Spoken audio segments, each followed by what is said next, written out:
या 33 कोटी देवांना स्मरून संविधान सुपूर्द करायचं का कसं करायचं हा प्रश्न सर्व लोकांच्या समोर जमला होता.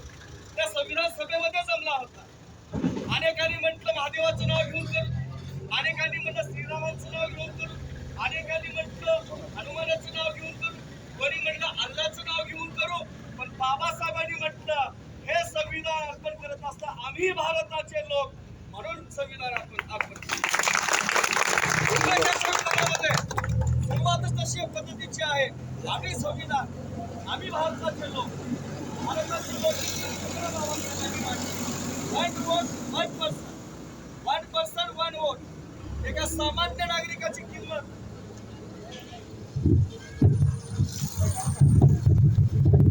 एका सामान्य नागरिकाच्या मताला जेवढी किंमत आहे तेवढीच राष्ट्रपतीच्या सुद्धा मताला किंमत आहे.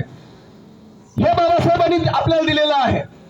वन वोट वन पर्सन, एका माणसाला एक मत, आणि हे मत आपल्या देशाचं संविधान घडवू शकतं हे बाबासाहेबांनी सांगितलेलं आहे.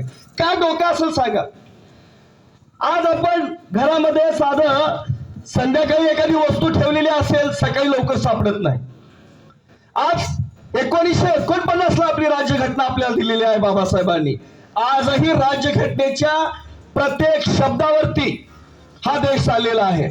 बाबासाहेबांनी जे करून ठेवलेलं आहे हे कधीही मिटणार नाही. जोपर्यंत सूर्य आणि चंद्र आहे तोपर्यंत बाबासाहेबांचे विचार मिटणार नाहीत. बाबासाहेब ही व्यक्ती नव्हती, बाबासाहेब एक विचार होते, आणि विचार कधीच संपत नसतात. व्यक्ती जरी संपली तर विचार कधीच संपत नसतात. हे बाबासाहेबांनी आपल्याला सांगितलेलं आहे. छत्रपती शाहू महाराजांनी काय सांगितलं? दीन दलित पीडित शोषित वंचित असणाऱ्या समाजाला छत्रपती शाहू महाराजांनी सांगितलं कोल्हापूर संस्थानामध्ये बाबासाहेबांच्या हाताला स्पर्श करा का हे हात आयुष्यभर कोणाच्या पायाला स्पर्श करणार नाहीत. हे शाहू महाराजांनी सांगितलं होतं. ही धमक जो माणूस पुस्तक वाचतो, हरिभाऊंनी सांगितलं, तो कधीच कोणासमोर नतमस्तक होत नसतो. हे करण्याचं काम बाबासाहेबांनी केलं. बाबासाहेबांनी आपल्याला कसं जगावं, कसं चालावं हे सांगितलं. संघर्ष करा.